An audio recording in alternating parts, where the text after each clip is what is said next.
My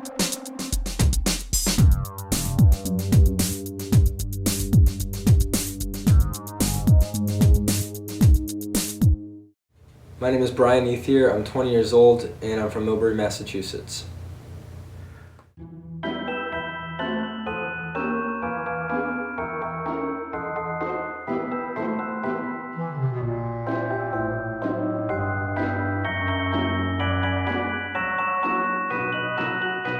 My name is Ricardo Presas.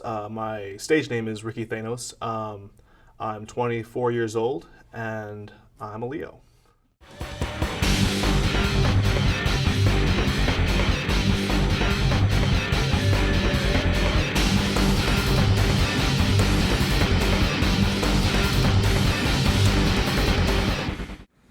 My name is Christopher Nelson. I'm 19 years old. I was born and raised in Dudley, Massachusetts.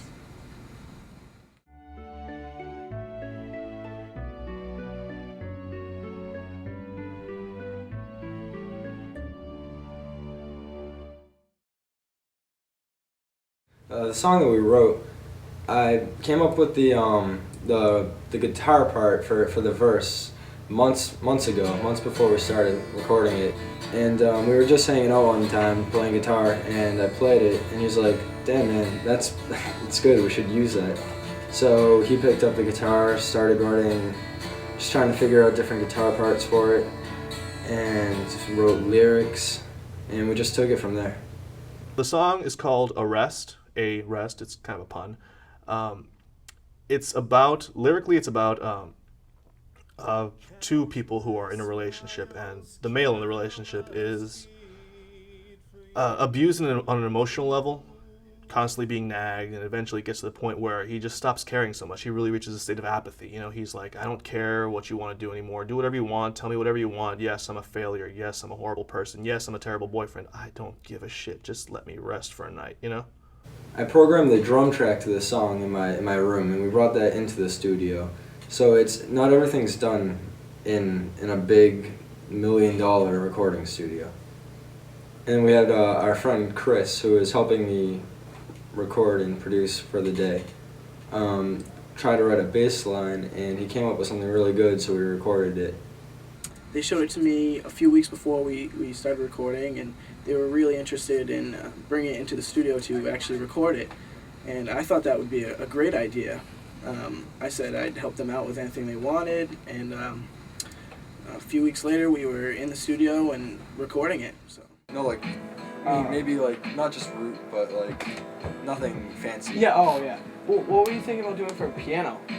Okay, right there, like that part. Yeah. Just very low octave bass. We booked about 8 hours in the studio one day, and Brian and I both had to book times because we could only do a certain amount, so it was a little bit strenuous, but we pretty much took all of the 8 hours to do the tracks we needed and just buckled down and got it all done. When we got in there, the studio was a little messed up from a person who had previously been in there and not cleaned up after themselves. So we spent about an hour cleaning up. And we went in there, the first thing we did was we recorded the acoustic guitar track.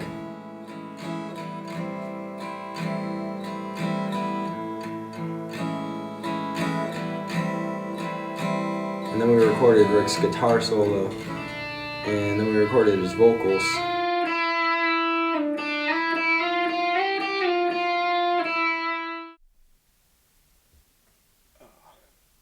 Mom, buddy ain't got all day.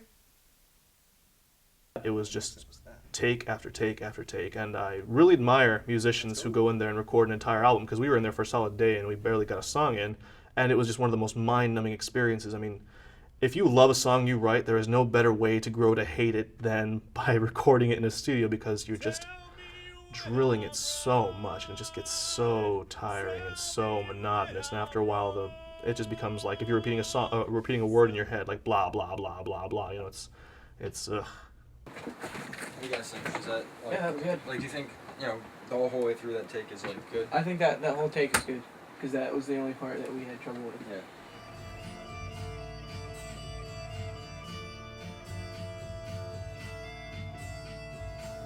What I really like about this song is the pacing of the song, and it starts out like all subdued, and as he grows distant from his girlfriend, as the character in the song grows distant from his girlfriend, the song gets more and more intense until it just explodes into the guitar solo, and when it returns to the singing after that, it's just in your face, and it's great.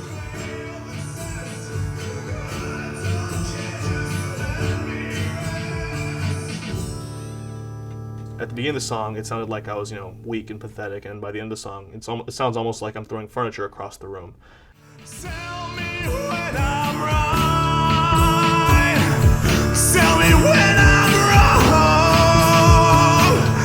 Tell me when I've failed the test. I don't care, just let me rest. I hope you all will love the music that we have made, and I hope that you can really connect with it, and that it'll touch you like it has touched me.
I thought it was a little bit pained and drawn out and a little like the world is on my shoulders and I'm going to complain about it now kind of thing. So. I thought the song was good, and really kind of was sort of a alternative post-grunge type thing, which is kind of like what I was into, or I really like, so it was really good. The leads were cool, but it kind of sounds like a Days of Anew from like the 90s. I liked it. The guys seemed to be having a tough time. A picture is worth 1,000 words, but music can paint 1,000 pictures. So think about all the emotions that you're invoking with 1,000 pictures behind 1,000 words, behind 1,000 sounds. It's really something special, I think, what musicians do. And I'm not saying that what I do is special per se. Nobody might ever like my music. Ultimately, I do it for myself. It's important for artists to keep number one in mind, or make sure that what you do for you.